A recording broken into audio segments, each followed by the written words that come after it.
دانیال اسماعیلی فر، یه موقعیت، یه ضربه برمیگرده زیر طاق دروازه.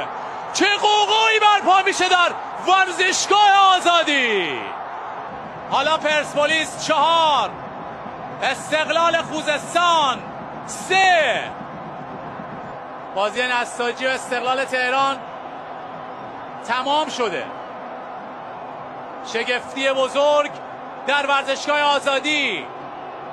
بعد از دریافت 3 گل حمایت هوادارهای پرسپولیس نقش پررنگی داشت در تغییر این نتیجه. داور سوت میزنه. پایان بازی که قطعاً فوتبال ایران و لیگ برتر فوتبالش